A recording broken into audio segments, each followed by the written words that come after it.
All right, everyone, welcome to Keeping It Social, Social Media for Movement Building, a webinar hosted by URI North America. My name is Sari Heidenreich, and I am the Regional Coordinator for URI here in the US and Canada. Just a couple of things before we get started so you all know your way around this platform. If you're having any technical issues, put a note there in the chat box, let us know, but also you can email support@bigmarker.com, and it is live support even though it is an email. So if you're having issues, please do send a message there, and they'll be much more helpful than I will be as I try to multitask here. There's also a link that you can see in the chat box. I'll send it again. It's the attendee guide, and if you're having additional issues, that might be a place that you can do some troubleshooting. Like I said, my name is Sari Heidenreich. I'm the North American Regional Coordinator for United Religions Initiative.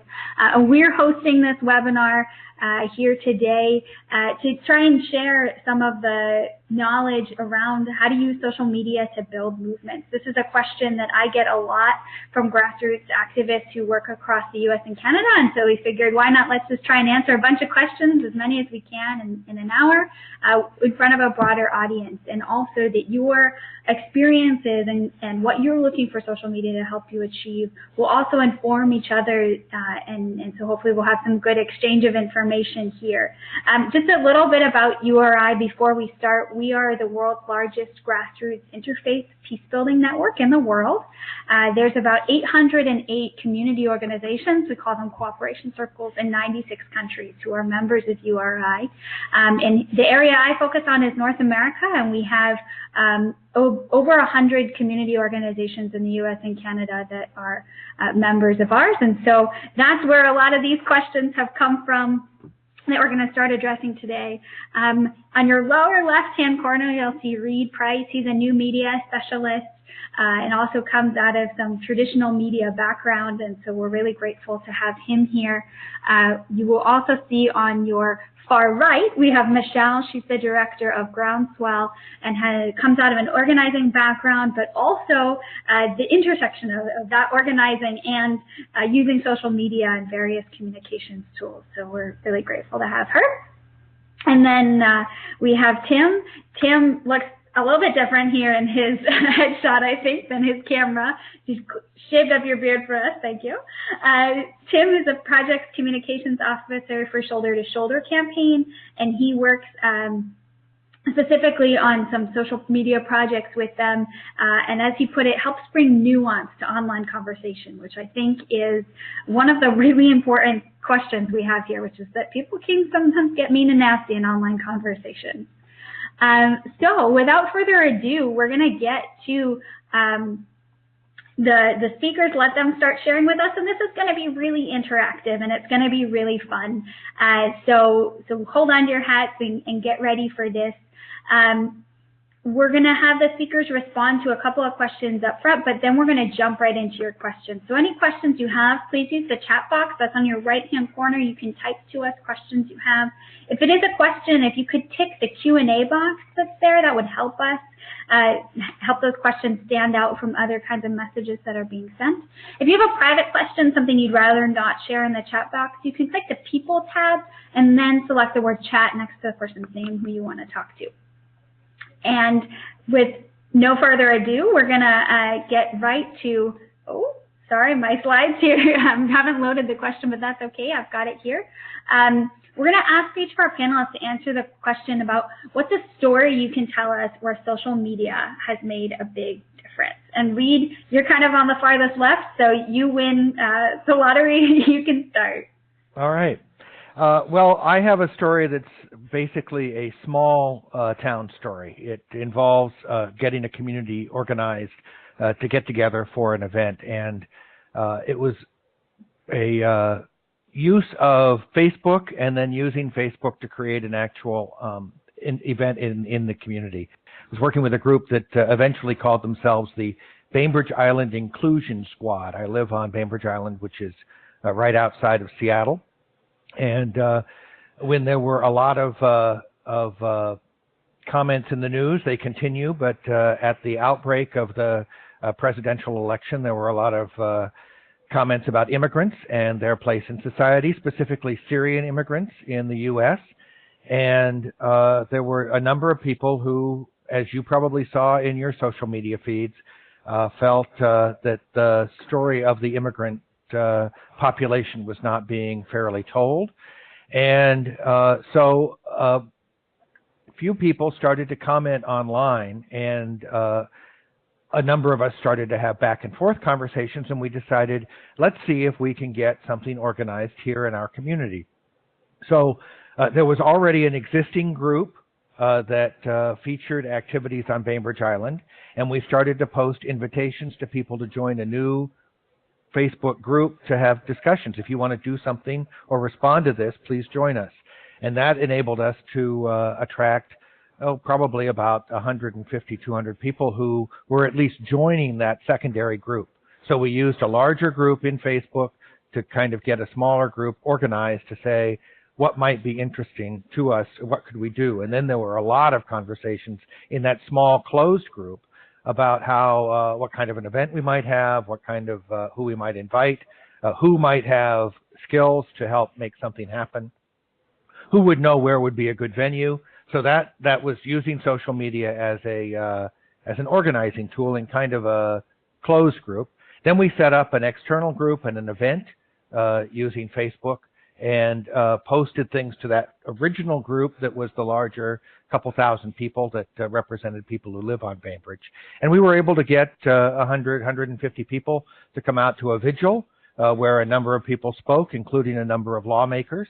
And we created a video of that and invited, because of the people who were in the organizing committee, invited a photographer who volunteered his services. So then we were able to post in a public manner a bunch of slides, music, videos that told the story of this inclusion vigil, and that became the impetus for a number of other organizations to take action around climate change, immigration activities, and we were able to make contacts that continue to this day. Wow, that's really exciting, and I think that's a great tangible example to start with about, for those of you who were in the, ooh, I don't want to touch this social media category, that's a real practical example about how it can help you. I hear from people sometimes like, why do I need Facebook? It's just where people post pictures of their breakfast. And Reed is proving to us that that is not what it's all about. Michelle, why don't you go next? Sure. And Reed, just so that I'm clear on the story, that on the tactic there, you had a larger Facebook community already, and you created a really specific one for this cause. And how I would describe that would be looking for compatible groups. So one of the ways that you might use this in a practical manner is if you're working on a campaign, or you have an organization that you think might be of interest to a group that you're already a part of, or that you might seek out groups, that it's a way to find a social network. There are a lot of community Facebook pages, people who live in neighborhoods that you might be a part of, or at another group that I'll talk more about that I work with quite a bit, the Charter for Compassion. We work very hard to build alliances, and then you can sort of trade access to each other's audiences for specific campaigns or challenges or events that you might be holding. In fact, I know that one of the things that Sari was saying to us was, could you please promote this webinar on your social media channels? So that meant that suddenly it wasn't just URI's audience, but it was these groups that you and I are involved in and Tim's involved in that were able to help bring awareness to this event we're having today. Yeah, I sort of picture that as the four of us went and congregated together, and we each went back with a megaphone to our villages and said, hey, listen up, here's what's coming. Yeah. Cool. Yeah, so one of the stories I'll share is, so the platform that I run is called Groundswell. It's a place where people of faith and moral courage can start and run petitions online for justice. And my role has given me this chance to have a sort of bird's eye view as movements across the country have started online campaigns on different issues. And so this tip is, this story is going to illustrate the fact that many of our decision makers, if we're looking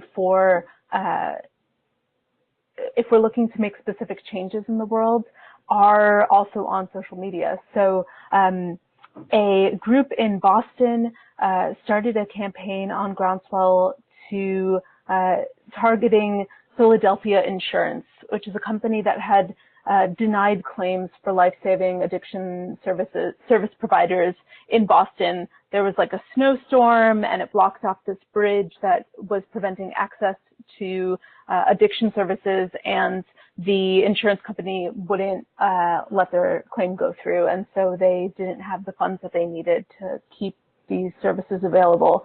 And so the first thing that they did was they put up an online petition. And I like to say that petitions are as old as Moses saying, "Let my people go." And now they've just gotten a little bit snazzier, and we can put them up online and distribute them through email and social media. So after the petition went live, the company reached out to the folks in Boston, the group of clergy and activists in Boston, and said, "Hey, okay, we saw the petition, let's talk."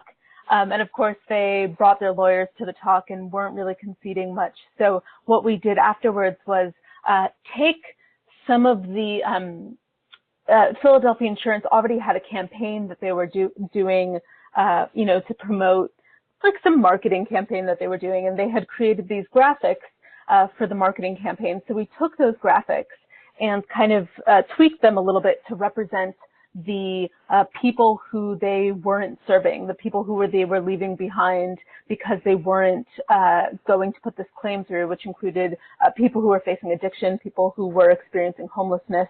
And we posted them all over Facebook and Twitter, and tagged Philadelphia Insurance in it so that they could see every time that we were posting, that they were taking this really immoral action, and we were using their own graphics to do it. So after that, they reached out to the organizers for another call where they were going to review the claim and take a look at settling it. So there's a way in which your members, your communities, the people who you want to organize are online, and you can reach them through Facebook and Twitter and other social media platforms.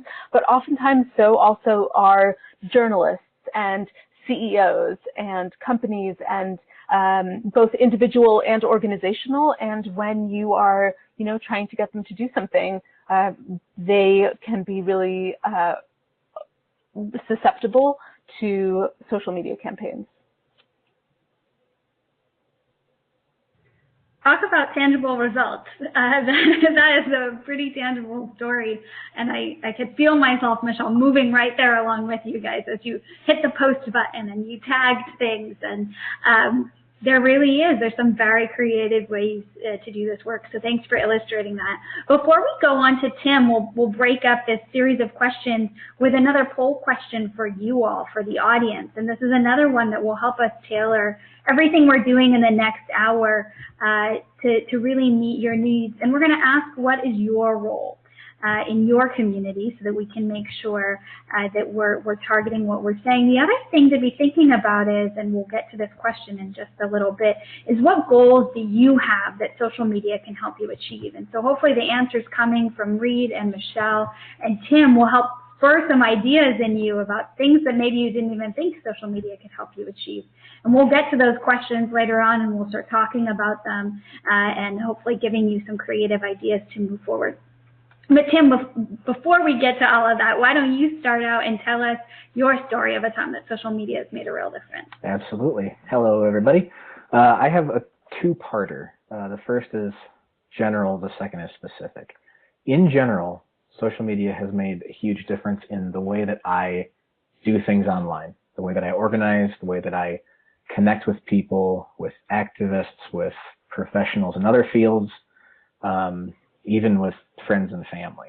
So I don't have experience in the pre-digital age, but I know that in the way that I do work now, I can tweet a question like, hey, what do people use to collect email addresses at events that is not a pen and paper tool? And I know, because the social sector is very generous, there will be someone out there who can say, hey, here's a tool that we've used.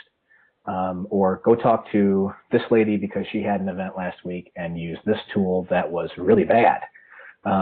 There's always someone out there who can help connect me or my organization to resources or people or events in our area that we may not have known about.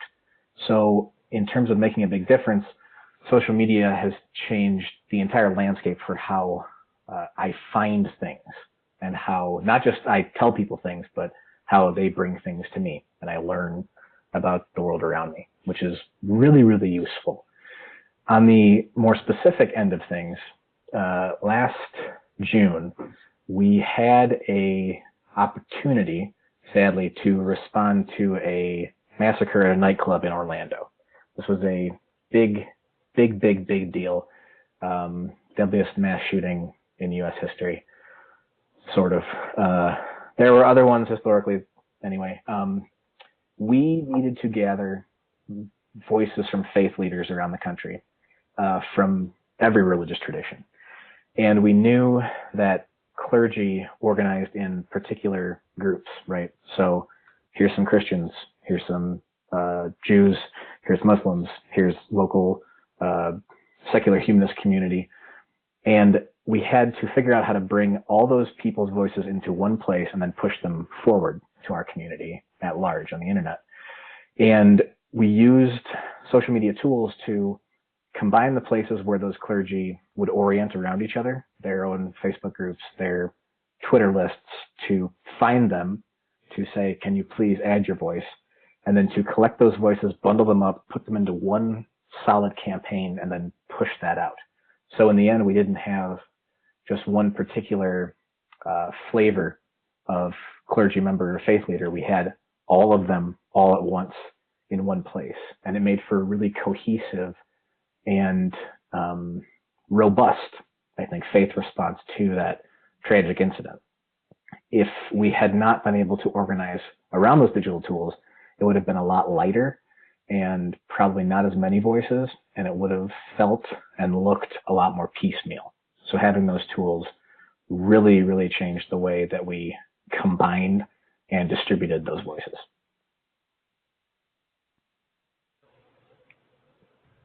Thank you, Tim. And I think that's a great example of the power of social media for large scale, geographic scale things, right? So beyond the power of community organizing within a specific community, as Michelle said, within your village, this allows you to have that voice outside of the village and to bring voices in and to bring resources in. And that's one of the really incredible things about social media. We're getting some great questions. Yes, please. Tim, so I love that example too, because in thinking about power and how we demonstrate power, right? There's if there's one person alone, isolated, saying one thing, that's very different than here are 50 clergy from across different states who are echoing this this message, just in terms of movement building, right? Like what a force that shows. And I'm just wondering what you were specifically asking the clergy to do when they were gathered together. It was kind of a combination of, hey, do you have something to say? That's a big one. And if you don't, do you know someone who does? And what would it take to bring them to us or bring us to them and ferry their voice, maybe even help write what they're going to say. Like some people, even faith leaders, aren't naturally, what do you call it, like good talky people, to use a glib, yeah. And so like helping, I think good talky people is a much more technical glib, term. good talky people, helping them find the right way to express what they were feeling at that time, which you're talking about tragic, terrible thing.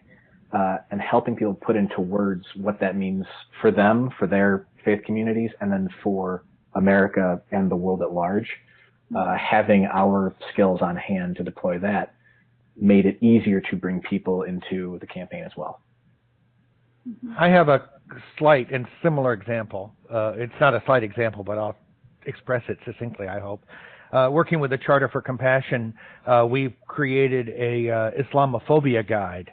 And in that case, we reached out to individuals who were able to create material, bring material that they might have had in response to the wave of Islamophobia, and put it together in a digital guide that would not have been possible to create in old media days as quickly, and then make it a PDF file, an ebook, which we could then promote across social media and emails and newsletters. And that was another way for people to reflect and respond as a group.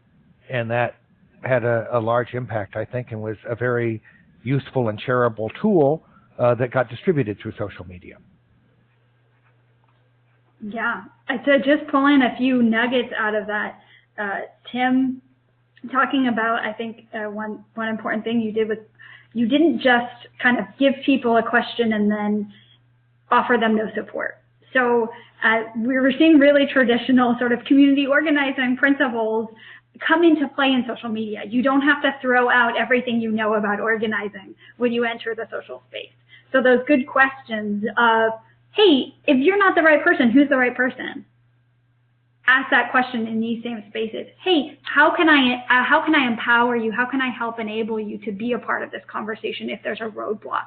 Working with people to overcome potential barriers to their involvement. And then Reed, just pulling together toolkits. That's we're going to have a toolkit. I forgot to mention this at the beginning, but we're going to have a toolkit from this call. Resources that all the speakers and myself have put together for you all. Places where you can go and keep the learning going. The advent of social media and things like Google Docs and websites and Facebook notes really enable us to communicate these valuable resources much more quickly than we did in, as Reed called it, traditional media. I'm wondering, panelists, can you talk about a goal that social media has helped your organization achieve? So what's something the organization wanted to do that social media really helped make a success? And Michelle, we'll start with you, and then we'll go to Tim and Reed. We'll kind of mix it up here. Oh, Michelle, you're still muted. There you go. So I was mentioning Groundswell, which is our online petition platform.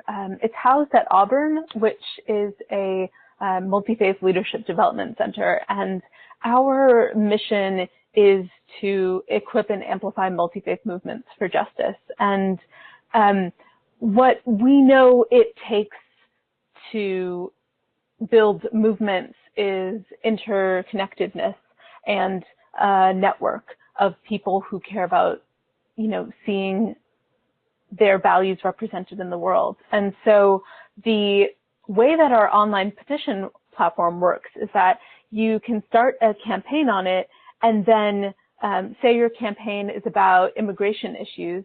We've already got tens of thousands of people who have taken action on other related campaigns. Or you are starting a campaign on the environment. We've got tens of thousands of folks who have taken action on the environment. And so then we get to cross-pollinate those campaigns. And so you might have signed a petition that your friend started, but then the following week you might get an opportunity to take another action and support another campaign. And that people power it gives those campaigns what I like to call the power, like the escape velocity. If you have just a local campaign with a couple of hundred signatures on it, that's awesome. And what would happen if you got 5,000 signers from people all across the country? It takes it into a different scale. And so we use social media and email to give these leaders a platform of thousands of people that they otherwise wouldn't have access to, and it's a way that our movements can support one another and have more opportunities to plug in to great work that's going on. Thanks, Michelle. Just out of curiosity, what's the most signers, this putting you on the spot here, but that one of your petitions has gotten? I think it was 90,000 over a weekend. Over a weekend, wow. Yeah. That, folks, I'm going to put the Groundswell link in the chat box. Head over to Groundswell, check it out. If that's something that you're needing to mobilize within your community on, it is something that's around a petition, definitely check them out. Tim, why don't we go to you next? What's the goal? Could I have a little question for Michelle just about that wonderful example and the work that you do in writing? I think that one of the things social media allows is to capture that energy when it's bubbling. So can you talk a little bit about the challenges of working quickly to get these petitions together? Obviously, you don't want to do it wrong. But there's some risk in social media, is there not, in trying to act with some dispatch? Yeah. So I would say that the term for what you're describing is absorption. So we have these sort of explosive moments in a news cycle or in pop culture, and people can get angry or excited, or really that it's a moment where they have an awakening around an issue. And the challenge is how do you absorb that momentum? And petitions are a great way to do that, because you get someone's email address so you can stay in contact with them. You can also get a phone number. You can also get them to make a commitment to do something larger later on. So for example, probably around the same time you were talking about Read, we did a love letter to the Muslim community and invited people to sign on to it, and added a little checkbox that said, if you're interested in organizing a local delivery in your town, check this box. And afterwards, we put out a toolkit, and there were 25 deliveries across the country in different in local mosques around the country. So that process of absorption does also require you to move quickly. And I would say that moving quickly isn't as important as finding the right opportunity for your people to do something meaningful and contribute meaningfully. So don't just, put out the first thing that you can in the interest of speed, but look for also like who are other partners in the space and what are they doing? What is something that you could do to support them? What is maybe there's a collaborative opportunity, and then also, having your finger on the pulse of the movement, like what does it need right now? Are people angry? Are people hurting? Are people in need of a certain kind of guidance? And think about what the contribution you want to make can be. So yes, speed is important, and also let's make sure that we can be generous and find ways to absorb the energy. I know, Sarah, you're the moderator, but I also know that URI North America has been very active in supporting Standing Rock, and you've had some great success with some social media posting. Yeah. Using video, for example, just in the last few days. Yeah, we have, and that I would say I'm actually kind of been surprised. I surprised myself, which was fantastic. But we have a social media page, a Facebook page, also on Instagram and Twitter, and we have a moderate following, but it's by no means huge. And part of URI's role is to support the work of peace builders who are part of our network across the world, but specifically for me across the U.S. and Canada. And so we do have some of our members who are down at Standing Rock, and they called me and said, hey, we need faith leaders here, we need spiritual people here to keep the peace. And they said, can you share this statement that Chief Orville Looking Horse wrote? And I said, I could. But if you can get him, just take a minute, just get him on video saying those words. I promise you it will be more effective.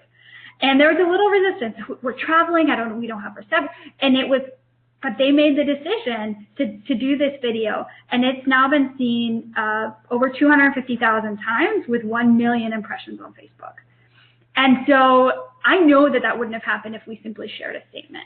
There's that connection that can happen, and there's a question in our Q&A, which we'll get to, which is, it sounds like you need a photographer and a graphic designer to be successful. In this case, he took a cell phone. I think maybe someone else held it for him, but it was in front of his face, just taken vertically like this, hit the start button, probably did maybe 2 takes at the most, and then we got it up online. And so some of these things, the idea of them can be intimidating, but actually, when you break it down to those small steps, you can be really successful, even with minimal equipment or minimal skill that you feel like you have. I think we all have more skill than we give ourselves credit for sometimes, too, as well. But thank you, Reed, for bringing that up. And I think this question that we kind of started on, which is, how do you act quickly but also thoughtfully? That is a great question. I would be curious for those of you who are on this call, because how do you do that in your local area when things happen? How do you act thoughtfully and quickly? Where do you find that balance? What are some things you do to bring yourself back to center at those times so that you make sure that you're acting thoughtfully? We'd love to hear some input from you all on that. Okay. I keep forgetting who's actually spoken because we're doing a bunch of crosstalk. So Michelle, you've told us about an organizational goal social media helps you achieve. Tim, did you go on this question? Nope. Okay, please take it away. All right. So I work with an organization called Islamic Networks Group, ING. They are based in San Jose, California. ING's basic mission is to educate Americans about their fellow citizens who happen to be Muslim, and also Islam generally as a religion. They do this primarily through classroom presentations, civic organization presentations, the local hospitals, corporate settings, basic cultural competency stuff. Now, they cannot be everywhere at once. They have affiliates across the country, but even those groups can't be everywhere in their own area. So if you've got one affiliate in Houston, Texas is a rather large state, so just that one little dot can't reach a whole lot of people. Social media is the equalizer for that. So one of the things that ING distributes are knowledge products, sort of based on the website, that are FAQs, frequently asked questions about Islam and Muslims, about Sharia, about ISIS, about Islamophobia, and things that are tangential to those ideas as well.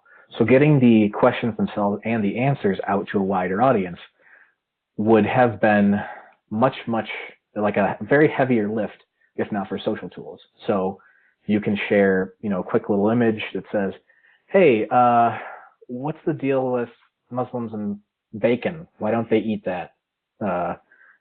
What's that about? And you can share that on Twitter, on Facebook, on a YouTube video, perhaps, someone answering that question directly, like Sari mentioned, and then send that out to the world at large.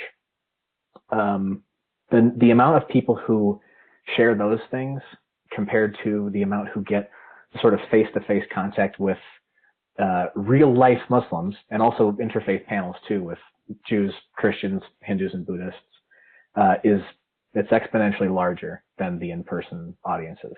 That's to be expected, but it's also incredibly important for distributing those things around the world, and especially here in America. Mm-hmm. So without those tools, the goal would be much more modest.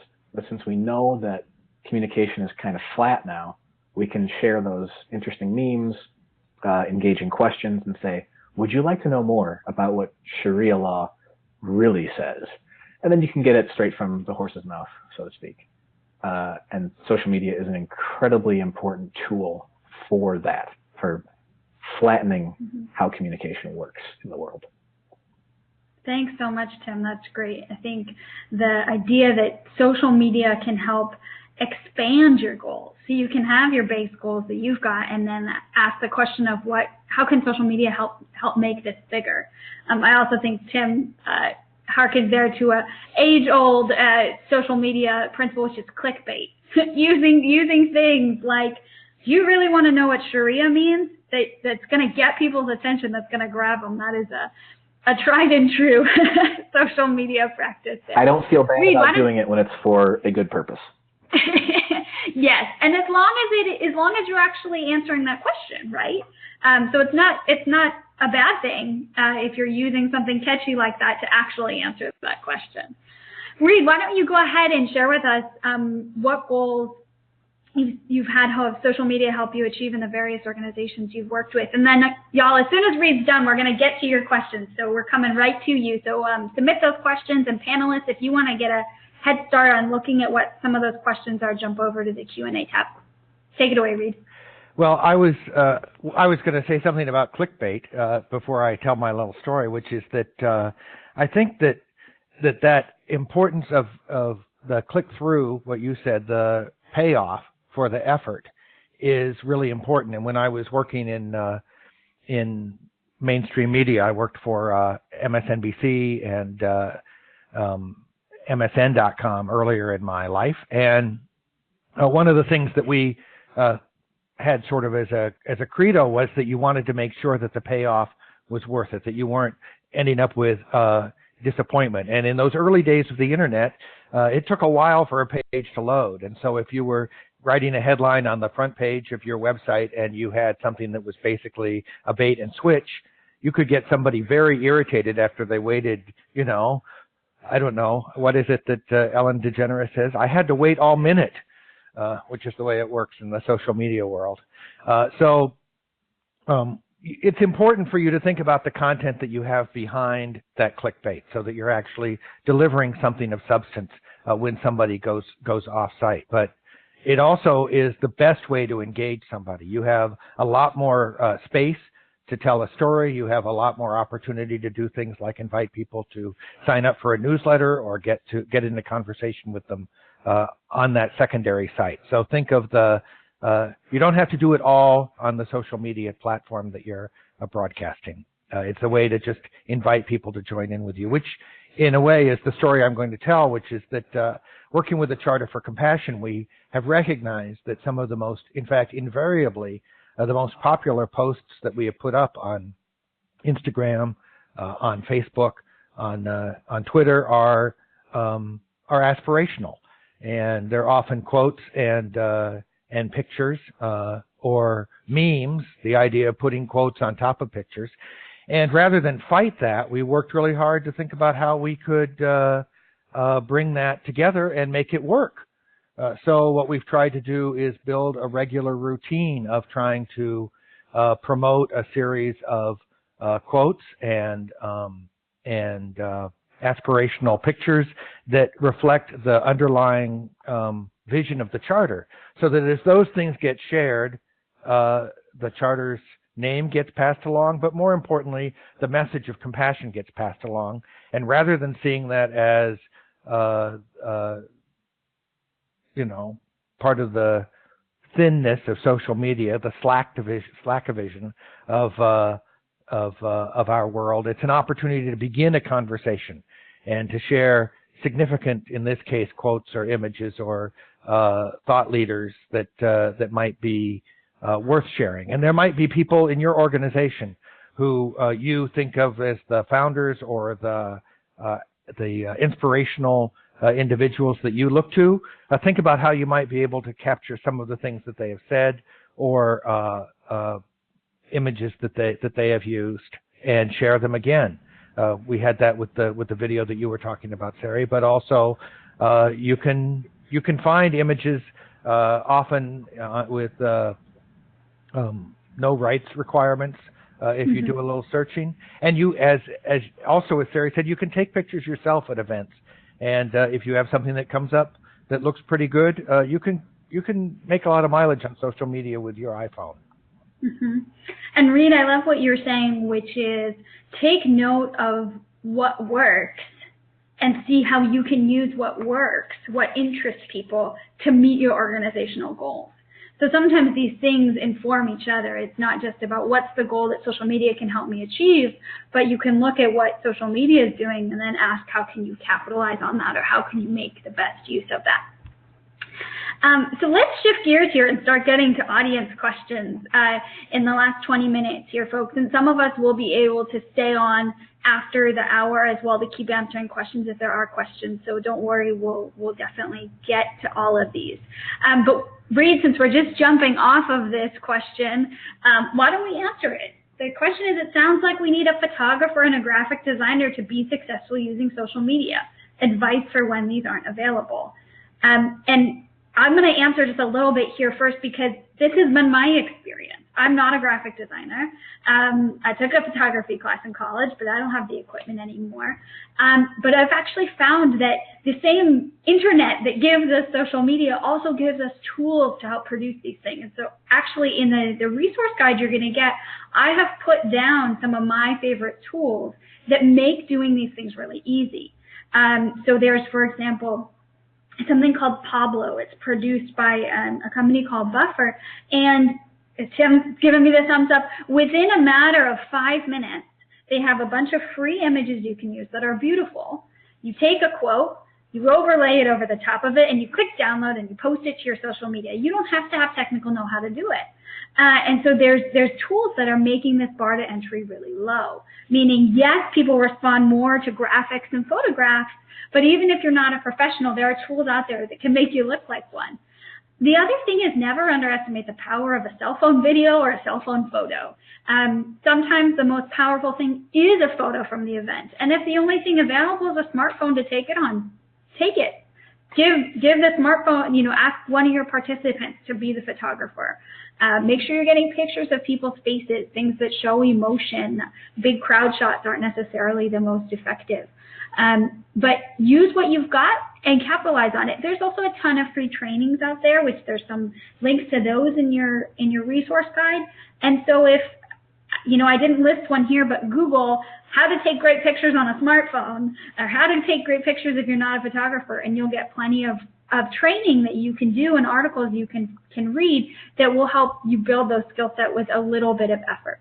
As a representative of the 60 N plus crowd here, I would like to say that I used to feel like it was very hard to learn about things. One of the wonderful things about the internet is that it answers questions all the time. You can, Tim was talking about just asking people who are your followers to help you. The social media world is very generous, and you might find that you have followers who are artists or photographers who would be willing to share pictures with you as part of the effort. So, maybe maybe they can take some nature pictures, or they're going to go to events that you're part of, and they can capture some of those. And I think your point, Sari, about getting close-ups or getting, just a picture of a couple of, of hands holding, and then putting some text over that can be very meaningful if the message aligns with it. Mm-hmm. Totally agree. And folks pointing out here in the chat box that Canva is another great one. I just discovered Canva a couple of months ago, and it's another really easy to use tool for creating images for your social media accounts. Anyone else want to speak to this before we move to a new question? All right, let's keep going here. And for those of you who haven't asked a question yet, why don't you tell us about some organizational goals you have, and we're going to pose them to our panelists and see if we can come up with some ideas for how to make social media serve those goals. So one we've got here is someone who runs a campaign to raise awareness of the plight of Assyrian Christians in Iraq. So Christianity is on course to disappear from Iraq within possibly 5 years unless emergency aid is provided on a massively increased scale at an international level. And she wants to know, how do I help my organization promote awareness of the plight of Assyrian Christians in Iraq? So on the spot, panelists, what are your gut instincts? Where do you go from here? Let us meet some Assyrians. Many people don't know what that word means, or they know it from a history book. And it would be incredibly powerful to get voices of actual Assyrian Christians either here or still in the Middle East and Iraq to talk about these issues, whether that's a video, even with just a little phone talking like that, or in still images with a quote or a quick story on top of it. Those kinds of things are really punchy for connecting to particular communities that you're advocating for. So little videos, little images, helping introduce and humanize the idea of a particular group of Christians who are called Assyrian. That might be a little uncommon for most American audiences. Thanks, Tim. Anyone else have ideas for how to promote the plight of Assyrian Christians in Iraq?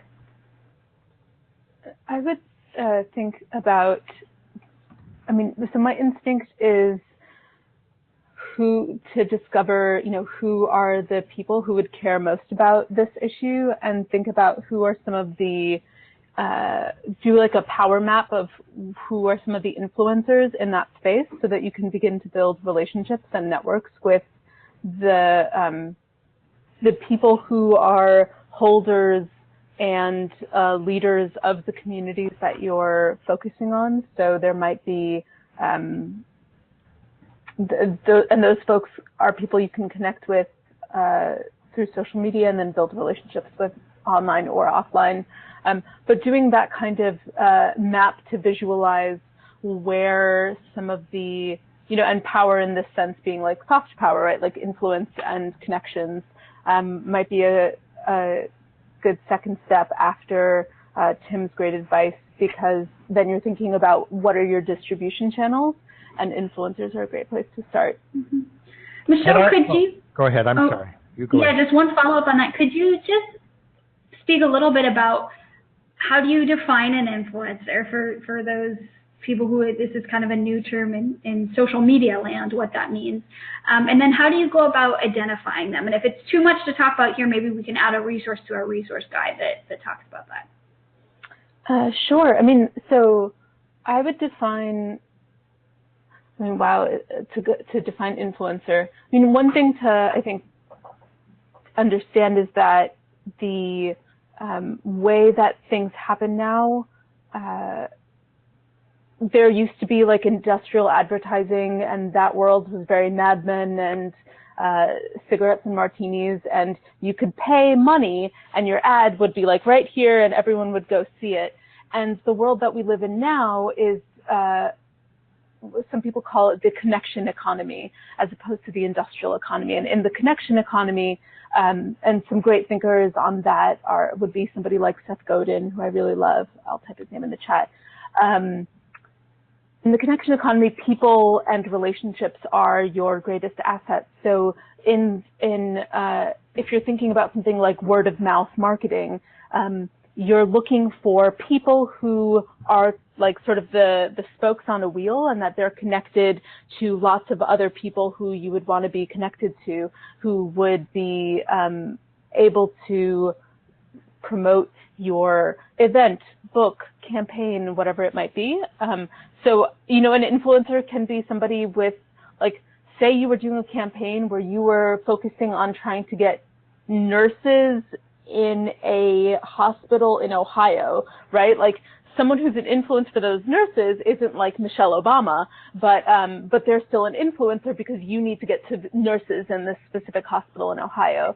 So, influencer doesn't just mean a big celebrity. It means like somebody who is a community holder, who is has legitimacy and clout in a specific community. So, a good way to figure out those, who those are, I think, like bloggers and online voices, like I think Twitter is probably a good one, and Facebook, looking for who is trending on hashtags that community is using, who has lots of followers. That's a great way. There's probably also like online content, like lists that you can look up. For example, like top 15 interfaith activists on Twitter, and you'll find some great results. Mm-hmm. Mm-hmm. Twitter actually now, as part of their latest analytics, will show you who your most influential follower is over the past month, which start a conversation with that person. If they're interested in the project you're interested in, you've just magnified you've turned up the amplifier to 11. I want to bring this to some questions we've got that are more localized. So things like promoting a conference, getting people in your specific area to care about hydraulic fracturing. How do we apply these things so from we're looking at a national campaign to raise awareness of something, how do we use social media as a tool to promote a conference or a local event? One question I get really often from activists is, we're always speaking to the choir, how do we get new people in the door? Is social media a tool that can help people solve that? Well, I love the events on Facebook. And if you get together, it's about kind of having a little plan. So you think about who it is that you're going to be marketing to, and then you put together a Facebook event with the plan that you're going to have, 15 or 20 people in your group invite everybody that they know as well. Because then what happens is that it's not you throwing up a poster on the telephone pole. It's somebody who knows somebody handing them the poster and saying, I think you might be interested in this. What that requires is that you have some buy-in or some support from a group before you actually go around hosting the events or trying to get activity. But by doing that, you end up with a one-to-one promotion of an event in your neighborhood. Thanks, Reed. Anyone else? I would say, although this may not be an option for all people at all times, is advertising. And Facebook and Twitter, especially Instagram too, which is part of Facebook, make this easy, like kind of creepy easy. So if you live in like Helena, Montana, right, and you want to have a meet and greet with members of local refugee communities, because Montana and Idaho are debating these things rather vociferously right now in public and private. You can use Facebook to say, I want to show this ad, this thing for an event to anyone living within 25 miles of the zip code right there in Helena, Montana. And specifically, I want to look for people in that area who like pages on Facebook, like, some local restaurant or local celebrities or something like that. You can get really, really granular with those things. Twitter is kind of the same way because they know way too much about you already. And that's how they target you with ads. Like if you've ever gone looking for stuff on the internet to buy, like on Amazon or something, or just Googling, and then you see an ad for it later, like on a different platform entirely. It's terrifying, but it's very, very relevant. And that's why I have no money, because I spend it all on things. But you can use ads to find the people in the exact geographic area where you want these events to display. And although it can cost a lot of money, it doesn't have to break your bank. There are ways to do it cheaply and to get people engaged who are really perhaps next door to you in your town. And we'll add, thank you, Tim, we'll add some resources to the resource toolkit about using social media advertising. And there's one place called HubSpot that I reference a lot, and they have guides that they're putting out all the time about best practices for advertising on a couple different platforms. And so there are tools out there to help you figure this stuff out if it all still sounds like Greek to you. So stay with us even if you're feeling like there might be some things you don't get here. Hopefully some of that will be clarified when you get the resource. And you can test something. So you can try something on your social media platform and see what gets shared, and then use the one that is most successful in the one that you put your $100 behind or whatever. Yeah. Yeah. I've got a question here about using social media for fundraising. So we've talked about using it to get people to come to your event physically, to care about what you're doing. How do you translate that into getting them to give you money to do this work? Oh no, crickets. I'll tell you about something we're planning to do with the charter, which is again using this concept of what works. we're planning a social media campaign around Giving Tuesday and following, where we found somebody who was willing to donate some money to the organization for everybody who would put up a selfie with a hashtag that was related to the charter. It's going to be called Faces of Compassion. Look for it starting November 29th. And the idea is that then you're getting some money that's being triggered by somebody who is willing to help support the movement. And then after they give that, you post your selfie, $1 goes to the charter. Then we have a conversation where we can say, if you want to support the charter, you could give $5 or something, so that it begins the conversation. So just putting out a relatively easy way for somebody to express their support. And I heard this from Michelle earlier, the idea that what you do is you start the conversation. You don't immediately ask somebody to give you money. You begin the conversation where you say, would you like to see this work continue?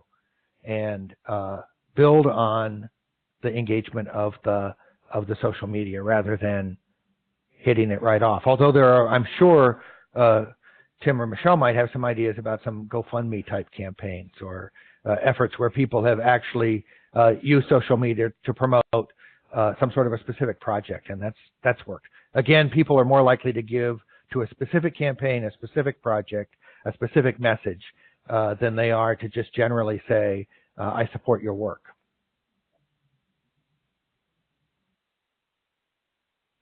And I think that is very true, Reed, on social media and in general, right? We got to be specific with the donors that we want. Let's tell them exactly what we're doing, and that applies on social media. Tim, go ahead. I would add, too, that for whatever you're doing, you probably have, hopefully, have a core of like, a dozen people who already give you money or who are really big cheerleaders and volunteers for your cause. Those people can ask their friends. And having someone who is in your social graph saying, X organization, they're good people.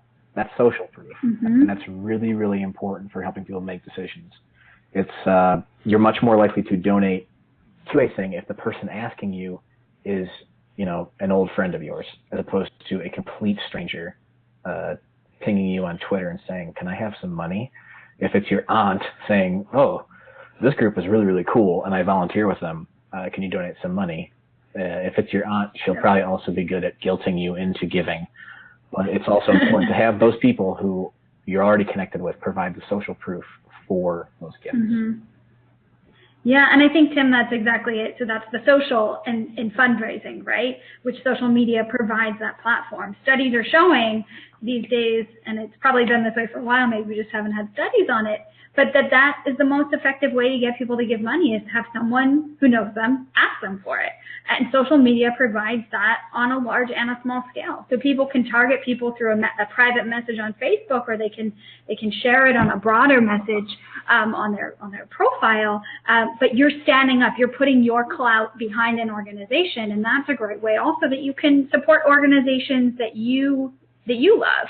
And it doesn't mean that they have to have some special campaign going. It could just be linking to their donation page and saying, we've got Giving Tuesday coming up. I give to these folks for Giving Tuesday. Who are you giving to? Encourage you to check these folks out. We're getting close to our hour, and so I just want to say for those of you who have to go, thank you for joining us. We really appreciate everyone who was able to be here. And for those of you who can stay on, the panelists who are able are going to stay on a little bit longer, and myself, and we'll keep answering questions. So please do stay with us. If we haven't gotten to your question, we will get to it. For those of you who do have to go, this call is being recorded. We'll get the recording processed and sent out to you by the end of the week. We'll also have this resource guide that I keep mentioning, this nebulous resource guide. We'll keep adding to it. If you have any tools that you know of that you want us to add to that, we'll do that. If you have any specific questions that you want us to make sure we have resources to address, let us know. We'll make sure that guide is as robust as it can be before we send it out to you. So we've got that coming up. And you'll be able to go back to the page that you registered on and get all of this information as well. We'll also send out a survey just to gauge how engaging this was for you, if it answered the questions you had and that sort of thing, so that we can make these webinars better in the future. So if you do need to go now, thank you for being here. And for those of you who can stay with us, we'll keep answering questions as long as we got them coming in, as long as we're able to stay on. So we'll jump right back into another question. And Reed, just so you know, we're seeing the wrong side of your camera, so I'm looking at your floor. I know. Looks like you're fixed. There we go. Got your face back. And so folks, a question from Claudia, which is, how do you get people energized and involved in social media conversations? Now, I'm not sure Claudia's exact situation, but I can say this has been a frustration of mine, which is using social media can get discouraged when no one responds to you, when you're just putting stuff out there and you feel like you're a loner. How do you deal with that, and how do you change that?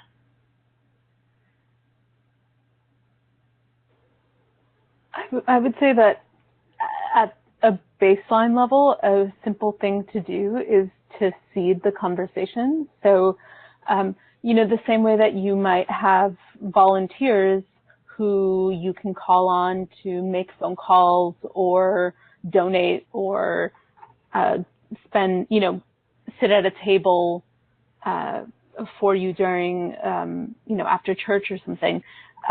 Ask those volunteers to be part of a social media team, and that when you have a conversation going, or when you want to start a conversation, no one wants to be the first commenter, but they're willing to be the second or third or fourth. So, get a couple people to engage with one another to model and demonstrate what it would look like, and then it's so that's one thing. And then I think the other is it has to be a worthwhile conversation for the right group and audience. So there's also when you're planning the conversation, make it authentically serve, the interests and goals of your audience too. And your social media team can be sort of like a bouncing board for ideas. Like, how do you think this would land? Is this something that interests you, before you go wider with it?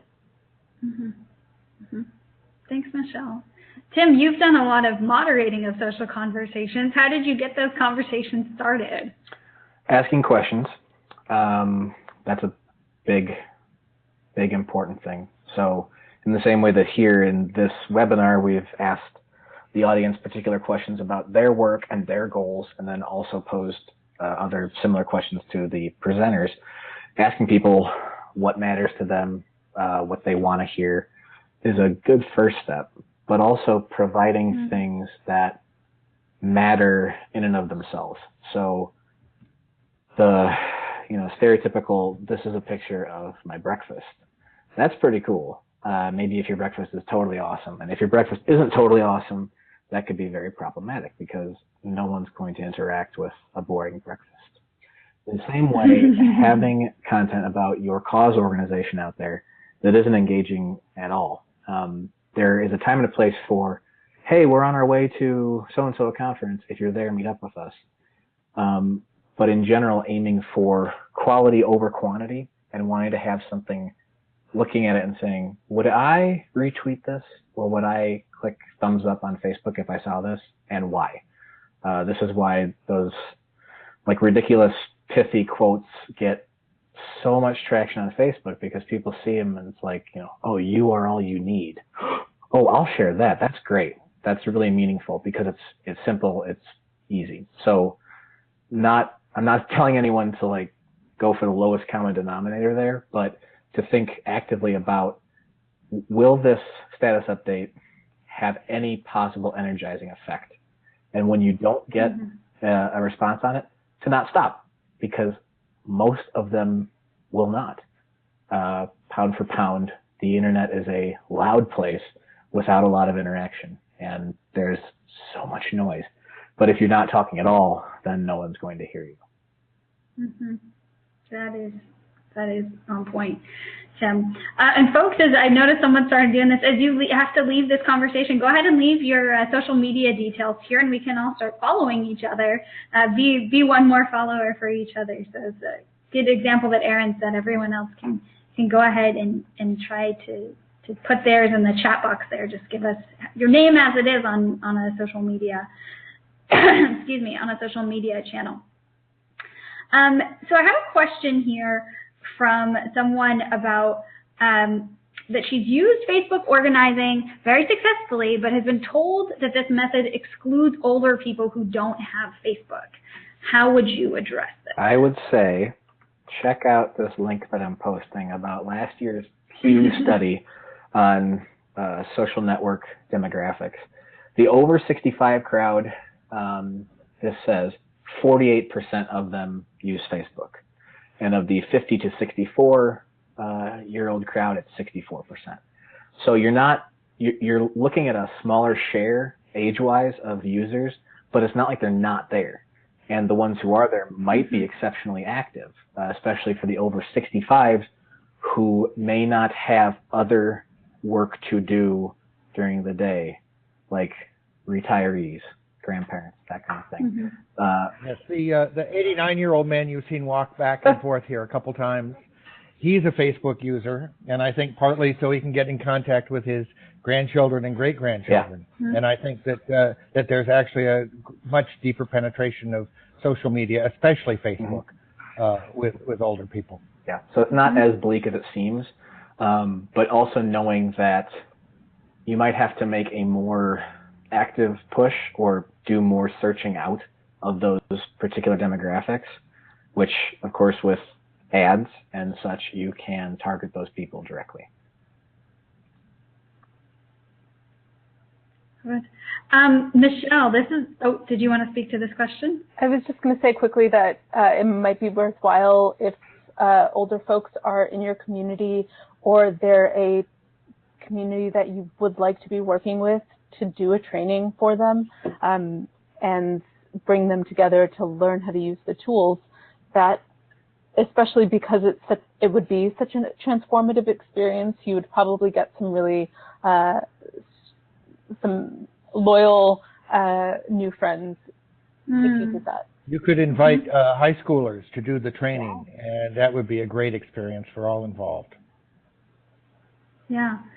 I've got another question, Michelle. This is the one I was going to direct at you when you spoke to this one, which is, we talked about influencers. How do you approach them? What do you do? I mean, that's a little intimidating once you've outlined them. What are your next steps? So there is a whole field of people who teach how to do this. I have which I've watched from afar. So one thing that I would say is social media does have some specific things about it, but it's also just still human beings using some tools to have conversations. So, if you wanted to approach somebody to say, like, be a mentor for you or to, speak at an event, what might you do? You might reach out to them through a platform that they are on and share with them your familiarity with their work. I like to say that, being specific. So you might mention a favorite concept in a book that they wrote, right? Like something to give them a sense that, yeah, I'm familiar with what you do, and it's been meaningful and impactful for me, and invite them into what I've heard is that it's best to ask, if it's like a really busy person, to ask them to do something very specific and not super time consuming. So it depends on what you're asking them to do. Like if it's give a quote for an article, that might be something that they can just type out in 30 seconds, like from their phone, great. If it's something larger, like speak at your fundraiser, that might be something that you might, rather than try to approach them directly on social media, try to approach somebody who knows them and can make the connection for you, which is still, right, something that you would do in the real world. You know, if you were trying to reach somebody, you would ask maybe a mutual friend to introduce you if you were, especially if you were going to have a sort of larger ask than just like, can you give me a one line for this post on a topic that you're an expert on? I'll throw out LinkedIn as a possible way that you might know somebody who knows somebody. So you can see if you have a mutual connection with this person by doing a little research about them.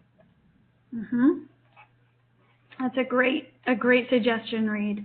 And I think that's another way. Someone asked, you know, they have some influencers who are in their network, but their sphere of influence isn't necessarily in the field that their cause is. So they've got, you know, a cause and influencers, but they're not matching up.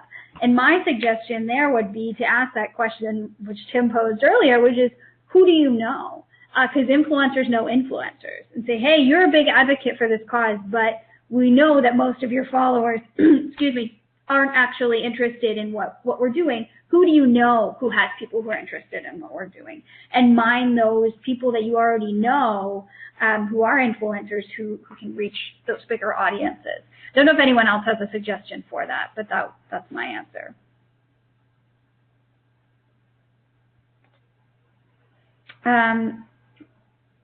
Okay, so I've got another question specifically about how to effectively promote a crowdfunding campaign on social media. This person has a film that they're trying to develop about happiness and the sustainable development goals. Is there anything unique or different that you want to add that we haven't already covered in terms of promoting crowdfunding campaigns on social media or using social media to get your campaigns funded?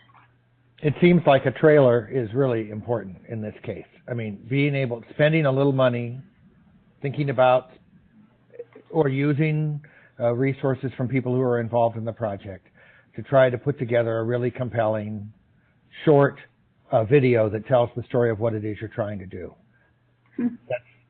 I mean, to me, you really are going to have a very difficult time with fundraising a crowd campaign if you can't emotionally engage the people you're trying to reach, and video is a powerful emotional engager.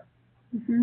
And Reed, I would say there is research to back up what you're saying, that more crowdfunding campaigns are funded if they have a video to go along with them. So there's very clear, hard data on that. My guess is that since you're trying to fund a film, you probably already have that element covered. Let us know if you don't. I would say that using, as Tim mentioned earlier, the element of Facebook ads, paying a little bit of money to see what kind of return you can get is not necessarily a bad idea. And you can even target people who have an interest in charitable giving. So Facebook getting your back there on that. Tim, I see you unmuted your mic. Did you want to add something? Kickstarter, as Michelle mentioned, there's a whole industry of people who help approach influencers and teach you how to do that. There's also a whole industry of people who make Kickstarters for other people. The economy nowadays is such that there is probably someone willing to do almost anything for money, and probably more than one of them now. So finding Kickstarter professionals, Google like help with Kickstarter or build my Kickstarter, but also in your case, going to the communities where people who would care about those particular topics already are. So on Facebook, like National Geographic or the UN's Sustainable Development Goals page, or any of these spots where you can directly interact with people who have made an effort, and to click a little button, but made at least some effort to be connected to those ideas. And the same goes for Twitter. There are whole lists of people out there, I guarantee, who care about the Sustainable Development Goals or the Millennium Development Goals. I'm unsure if those are the same thing, but going to the communities where those people are and talking at them there instead of just spamming the internet generally. You want to spam where the people who you want to connect with already are. Targeted. And that's that partnership thing. You might find organizations that you are that you've been working with as part of the project, or who share goals that you do. You could start a conversation with them and see if you can use their email lists, their newsletters. Is there a way to engage people who are already who already raised their hands, as Tim said? Mm-hmm. And I think part of this, as I see it, is often we think that social media is a magic bullet. But actually, it's the same skills that you use in relating to people that directly apply. And so this is actually, I think, we're smarter in terms of social media than we think we are. Those of us who aren't comfortable with it, apply your regular social skills, your organizing skills, your networking skills, apply them to social media. So just like you wouldn't hand out, flyers for a specific thing in a place where no one is interested in it, the same goes on social media. Don't post, the place to post about your Indiegogo or your Kickstarter campaign is not in a community of people who work for the oil industry. It's in a community of environmentalists that you find on Facebook that's very active, and you let them know about what you're doing.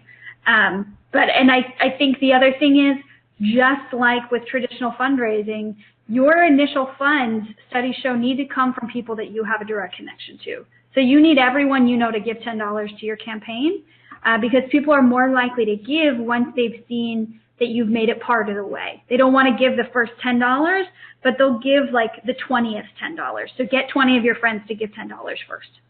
Michelle, go ahead. I wanted to say that there's also something about to be said about the marketing of it. There's this concept called prophetic promotion, and it's it sounds like, I believe the detail was that you were making a documentary about happiness and the UN development goals. Is it the first documentary to do something like this? Will you be holding screenings, and will it be the largest number of screenings on this topic in this election year, right? Like, there's something too about framing and about urgency and about historic scale that makes your documentary, which I'm sure is beautiful and important, have its place and time, and it's and not just be like, oh, my friend made a documentary because that's what they like to do, but really, like, here's the big impact, here's the big picture, here's the larger contribution, and here's the amazing thing that it's doing in the world that has never been done before, or is going to do something critical in this moment in time, right? So, like, have it be less about, like, oh, my crazy uncle is doing this thing that he's nerding out about, and more like, and more something that large numbers of people whose values are in alignment with you and who want the same outcomes in the world would take interest in. Mm-hmm. Thanks, Michelle. Let's go to another specific questions, and then we have two more general ones, and then I think we're done unless anyone else has more questions. But we have someone who is working on a messaging app for those who care for loved ones with Alzheimer's and dementia. Any suggestions, creative synapses that are firing for you all when you think about a social campaign around that?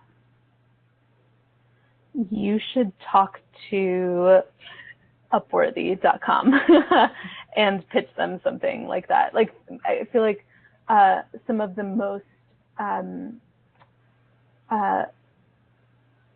creative, touching stories that I've seen about people and families and couples who are living with various illnesses and physical conditions, that the storytelling examples on Upworthy are definitely something I would either pitch to them or model. One of the stories that comes to mind is there was a couple, and maybe it was some sort of muscular dystrophy or MS, and the couple had a photographer follow them for a period of time to capture some of, the last days together, and Upworthy used those photographs in a story, both about the couple and like their beautiful, touching relationship, and also a larger conversation about the specific physical condition. So this goes back to what Tim was saying before about the Assyrian Christians, that digital storytelling can be a powerful launching place, and knowing some of the media outlets that are particularly hungry for those topics. So, for example, you might look up who on Upworthy has covered most of these topics, and see if you have any friends in common, or see if you can start a conversation with them on social media. Mm-hmm. And I've reached out to Upworthy before. I found them responsive, which is great. They usually are looking for you to bring a fair amount of your own media to the table, so to be able to bring pictures or video and that sort of thing. So keep that in mind. And I think what Michelle's speaking to is pitching to niche publications. So this is kind of the cross between social media and traditional media. Places like Upworthy and things like that, I think, kind of stand in that gap. And then there's also a lot of niche publications. So I would suggest finding newspapers, magazines, blogs that cover this exact topic, people who are caring for aging loved ones, and let them know about what you're doing. And if you've got, get yourself some good pictures and a couple of video clips that you can send to people, because people are much more likely to take your story if they can tell it in a way that they know is going to engage people, and oftentimes that includes having photographs and videos. So that kind of gets back to one of the earlier questions about feeling like you need a photographer to do some of this work, and sometimes you do. I think especially if you're going to try and do something like that, but maybe there's a photographer in your town who's willing to do a pro bono shoot for you. So thinking creatively about how we do those things. And once you have that story, there's Upworthy. You mentioned there are a number. There's I think it's in the UK called Salt magazine, Yes magazine. There are a number of organizations that cover good news or positive news that you could start to pitch once you have some materials to share. Sure. We have another person who's trying to get faith community more interested in fracking and how it affects air and health locally and climate change globally. What are some effective tools you all have seen in terms of work on the environment, or specifically on fracking, or ideas you might have?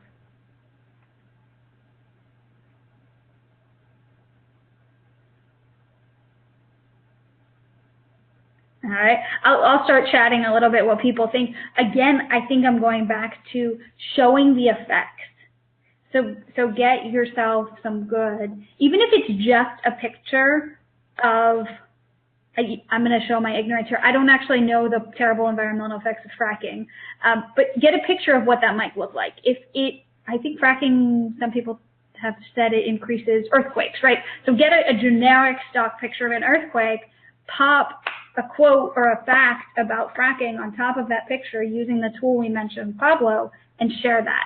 So bridging those things, those pictures with the words, that also helps people who learn differently and who process information differently. Reed, go ahead. Maybe suggest having an online viewing of Gasland, which is a video, there are two of them actually, about fracking, Gasland and Gasland 2. And maybe you could set up an event where people could sign up to watch the video off of Netflix or their library or somewhere like that, and then have an online conference or an online chat where you would, and you could then let people know we're going to do this next Wednesday, and so you can watch it this week, and then we'll talk about it.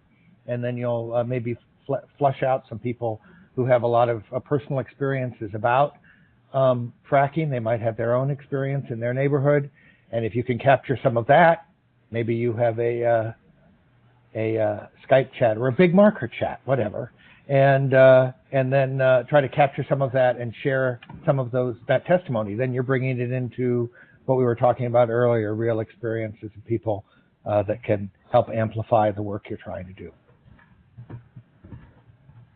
Speaking of testimony from the religious angle of things, you're talking about a faith community. I'm not sure what community you orient around, but there's a fair chance that either the founder of the faith or some of the key figures in its history have said something about the environment.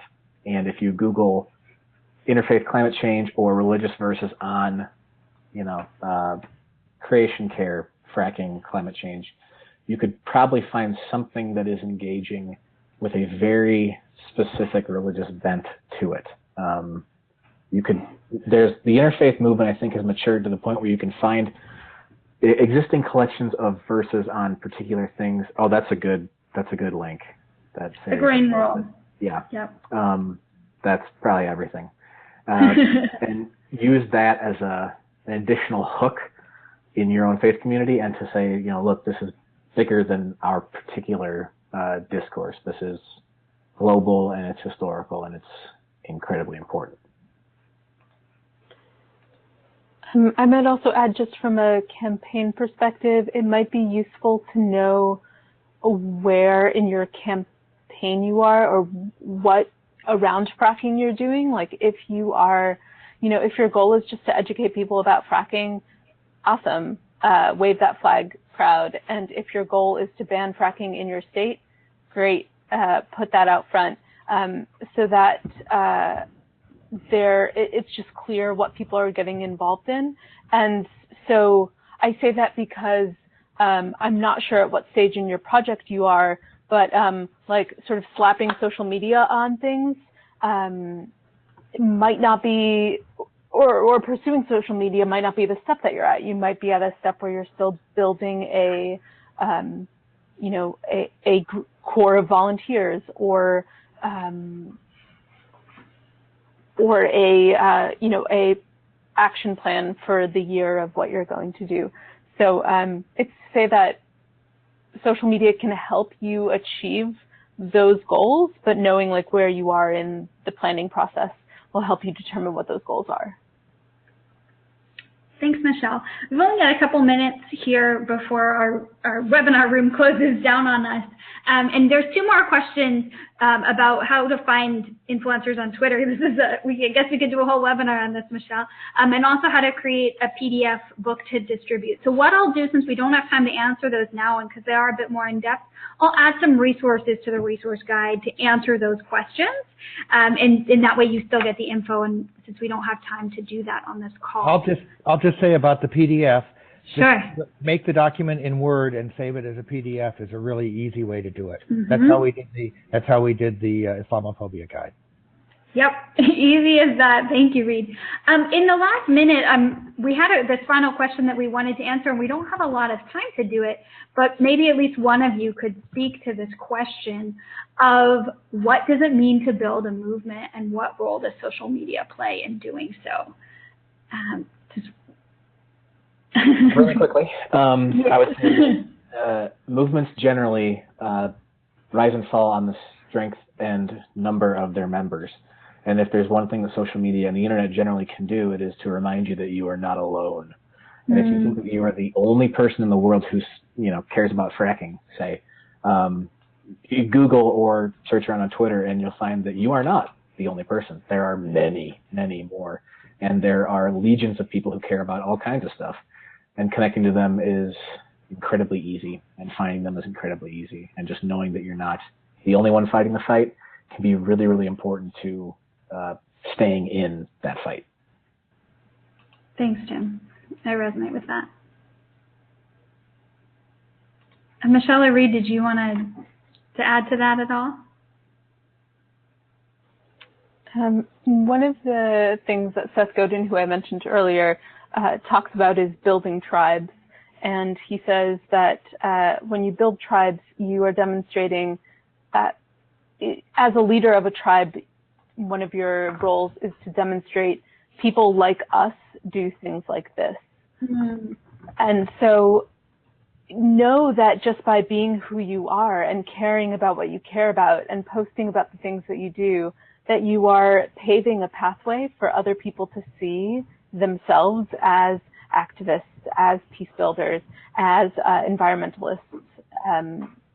So keep doing what you're doing, keep doing it publicly, keep doing it loudly and proudly, and look for ways to enable others to do it also, so that it feels not just safe for them to do it, but also feels like they get to be a part of something with you. And the power of that tribe is the power of that connection and the meaning that the people in it derive. Thanks so much, Michelle. I want to cut this off so we can have a close to our session before the room does. Thank you, Michelle and Reed and Tim, for your time. Thank you to all our participants for the questions you have. If you have more and we didn't get to answer them, send them to my email. My email is stary@uri.org, and I will do my best to try and find some answers, help you get connected to resources. In addition, if you're not already part of URI and you're interested in learning more about URI and what we do in the world and how you can connect to that, I'd be happy to answer your questions, as I'm sure Michelle would for Groundswell and Tim would for ING and Shoulder to Shoulder and Reed for the Charter and several other groups he's involved in. So please reach out to us with any questions you have. And happy social media success to everyone. Thumbs up. Thumbs up. We've given a lot of tools in this hour and a half, and I really hope that this has empowered you to go to the next level with all that you're doing on social media. A kind of a collective prayer that we say a lot at URI is may peace prevail on earth. So maybe we can all just say that again, holding with that the intention of all of the work that we're doing for peace in the environment, between people, among people, and all of that. So and we can say it together, may peace prevail on earth. And on Facebook and Twitter and all of the other platforms. Thank you all so much. Thanks, everybody. Bye, everyone. Bye.